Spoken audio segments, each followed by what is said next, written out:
Introduction. Ethics postulates, regulates, and guides human life. Moral ideals are directly applied to human behavior.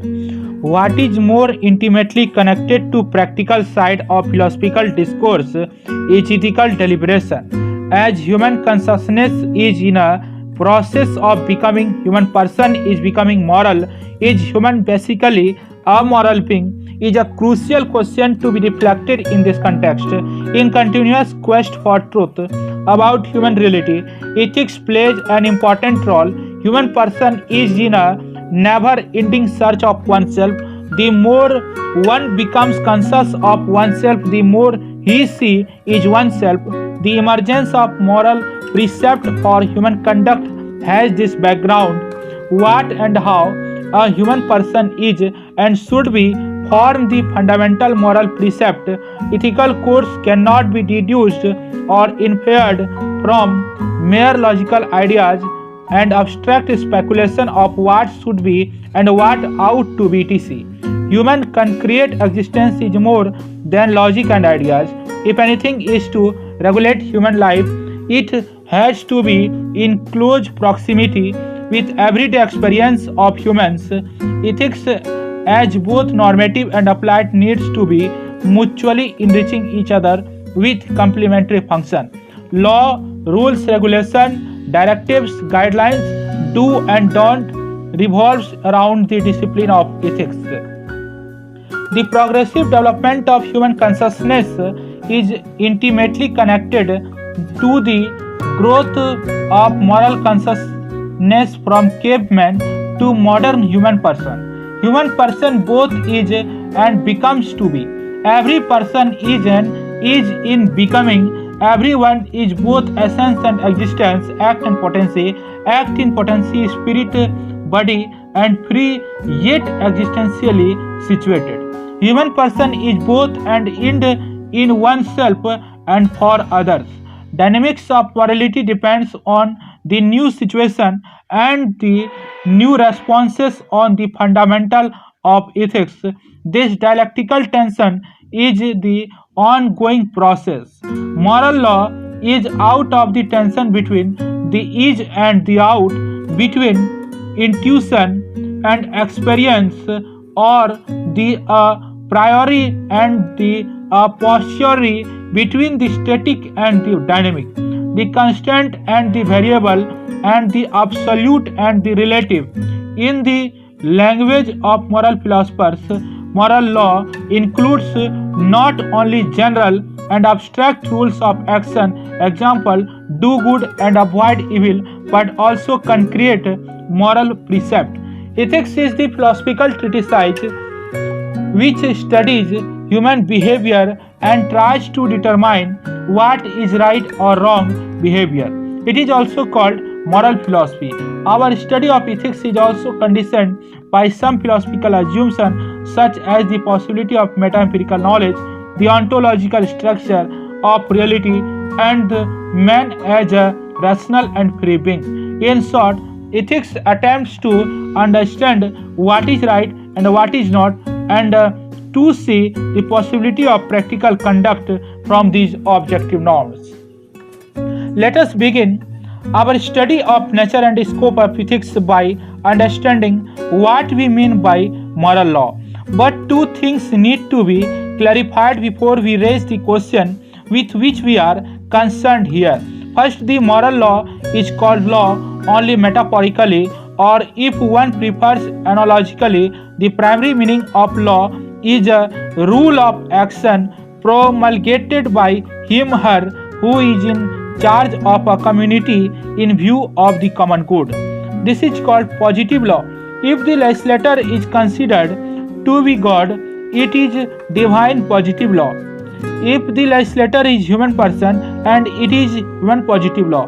Human positive law can further be subdivided according to what the common good aimed at. Example, civil law, criminal law, commercial law, etc. In a case of positive law lays down rules to be observed by human person, it is prescription. Then there is another sense of law which is quite different. In this sense, It is a formula expressing a constant of behavior of things and of person. So we have physical law, including law studied in physics, chemistry, biology, etc. Psychological law, sociological law, etc. Since the constant of behavior among human person is less fixed and foreseeable than that among things, it is more of a statistical constant as distinct from positive law. This kind of law is called natural law. It is descriptive. It can also be called prescriptive to the extent of it is considered as willed by God and includes the divine positive law, and descriptive to the extent that this divine will is the ultimate cause of the constant of behavior in things and human person. However, moral law corresponds exactly neither to the positive law nor to the natural law. On the contrary, the sense of the absolute should is an immediate datum of the moral consciousness itself. Secondly, in the language of moral philosophers, moral law includes not only general and abstract rules of action, example, do good and avoid evil, or in our language, the sense of the absolute should, but also particular and concrete precept, example, help the poor, obey legitimate authority, be truthful, do not kill the innocent, adultery is wrong, etc. This particular and concrete precept we are here calling the specification of the moral law. Hence our question, how are the general data of the moral consciousness particularized and concretized in a specific precept, and what is the cause of this difference among men? In terms of moral value, we can raise this question as follow: if the moral value per excellence is human person's self-realization as human, how can this moral value determine a specific moral value, and why is there disagreement as to whether such an action is a good moral value or not? Moral intuitionism.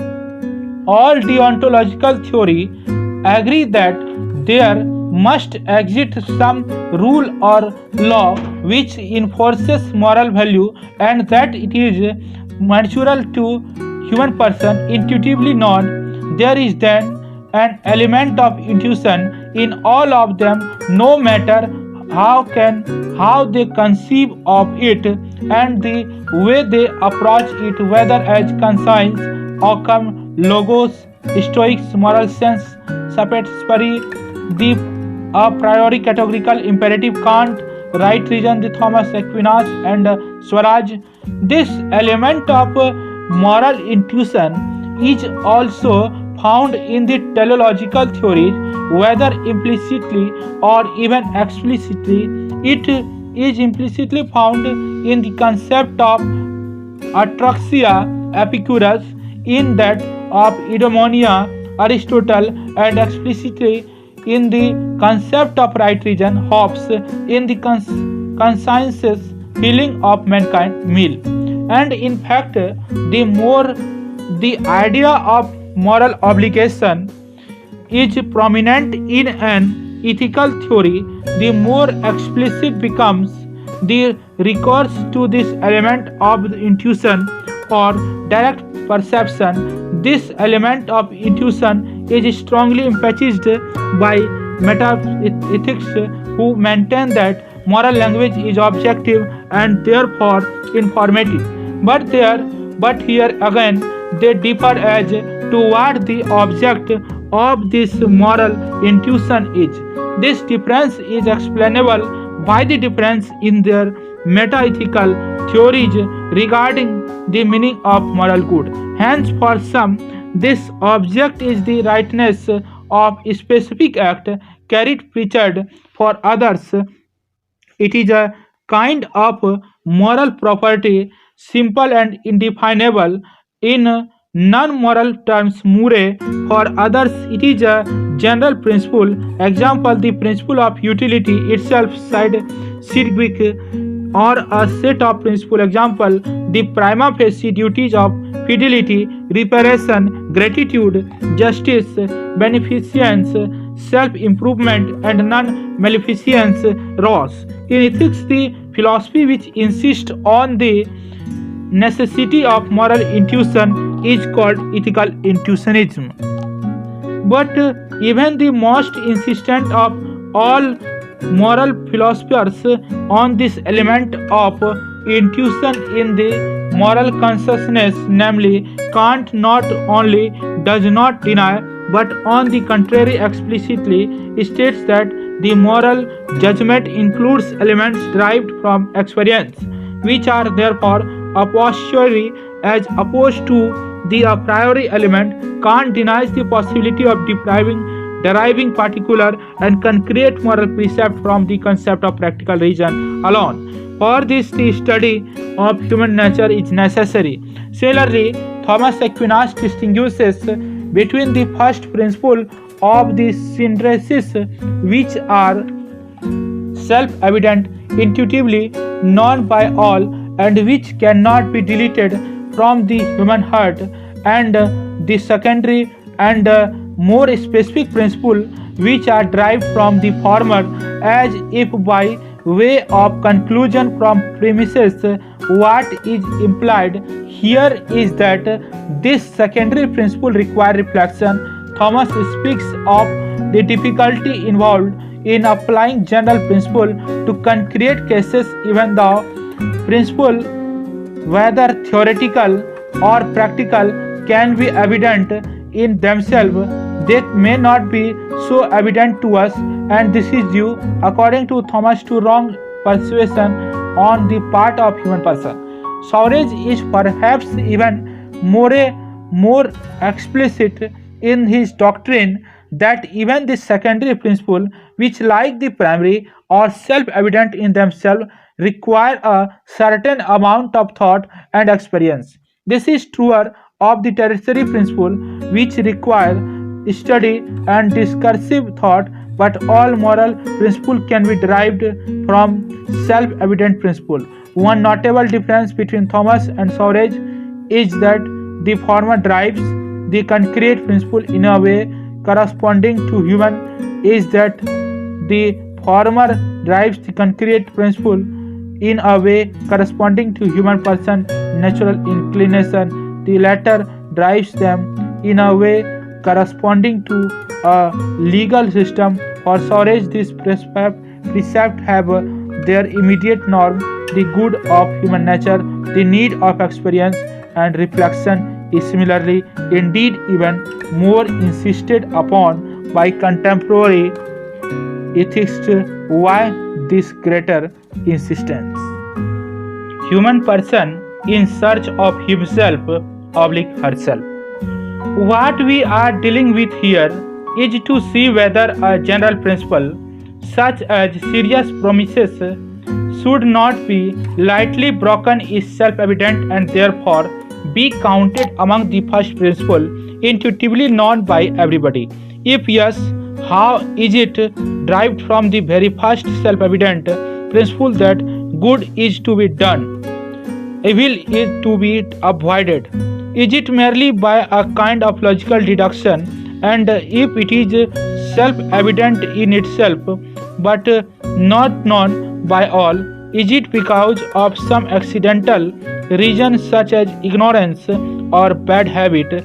Finally, if it is not self-evident, how is it that human person has today come to agree that such a general principle is correct, that it is a moral value? To speak more specifically of thinkers like Thomas Aquinas, Saurage, and Ross, are we to say that the examples they give of first principle or of prima facie duties are meant to serve merely as examples, or are we to say that they are meant to be included among the first principles themselves? In the first case, we could perhaps disagree that the examples they give are good examples but still agree with their doctrine that there exists first principle intuitively known by every man. The question would be then, which are these first principles? In the second case, to question the aptness of the examples would be to question their doctrine itself, irrespective of what such thinker actually mean. We have got to study the problem in itself. If there is any principle that cannot be denied, it is the immediate data of moral consciousness. If this data cannot be denied, they are self evident. They are self evident not as principle, that is, as formulae, but as data, whether they are thematically formulated or not. The immediate ontological foundation of the moral obligation is human interrelatedness, and that the norm of for moral good as distinct from the moral right is human person as a social being. We have also reflected how the only moral precept which is immediately given, that is self-evident and cannot be justified on a mere moral level, is that human person should be human as an individual and social being. Hence, all other precepts, what we are here calling specification of the moral law, must somehow or other flow from this fundamental precept that a person should realize himself herself as human. Human consciousness is in a process of becoming. Human person is becoming moral and more himself, and in the process his awareness of himself develops. She has been continuously asking himself the question what he is. Human person is in a never-ending search of himself herself. The more she grows, the more she becomes conscious of himself herself as human person, the more he is himself herself. Moral consciousness is a part or an aspect of human consciousness.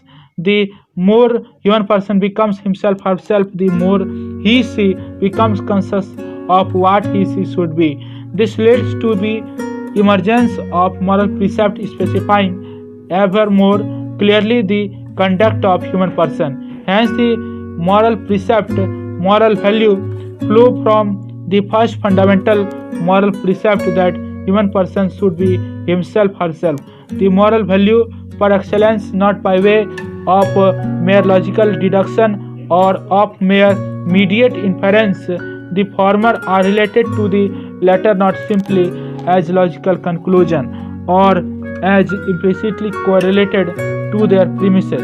Logic has got to do with ideas, with mere ideas. It cannot be denied that this relation of the explicit to the implicit, of the clear to the unclear, to the unclear, of the concrete to the abstract is here present. But it is present in the sense that a continuously developing human consciousness is related to its stages, past and future of its development. Existence is more than logic.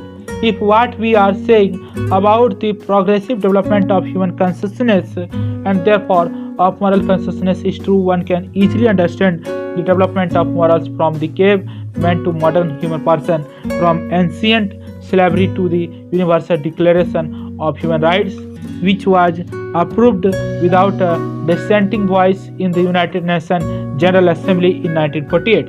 Ignorance of the moral precept is therefore not necessarily the result of perverse customs, as if this result were accidental. It is a fact of experience that perverse customs not only weaken the will to pursue the moral good but darkness the mind to recognize what the moral good is. But this is more easily possible on an individual level. Here we are placing ourselves on the level of mankind and its historical progress. This ignorance and the variety of morals can be explained by human historically itself, that is, by the historical progressive development of its human moral consciousness. However, we must not easily take it for granted that this development has always and everywhere been a linear progress. It may have suffered setbacks, reverses, and regress. We need not go into that. What is more pertinent here to ask is whether we should reasonably suppose that one person has now attained the sum of his or self-consciousness and of his or moral consciousness. What is reasonable to suppose according to us is that he has not. Apart from the fact that one cannot predicate the future, contemporary moral problem of the morality of abortion hinges to a great extent on whether one should consider the human fetus a human person. The so-called human person, women's liberation movement indicates, no matter what its merits and demerits are, that women have not been treated as full human person everywhere in this world. One could think of many other indications. If progress is still possible, it can only be done by the passage of time and on the part of human person by experience and by his reflection on his own experience. Guys, if video is good, then like, and yet you have not subscribed my channel, then subscribe, press the bell icon so that philosophy notification are quick to reach you. Thank you.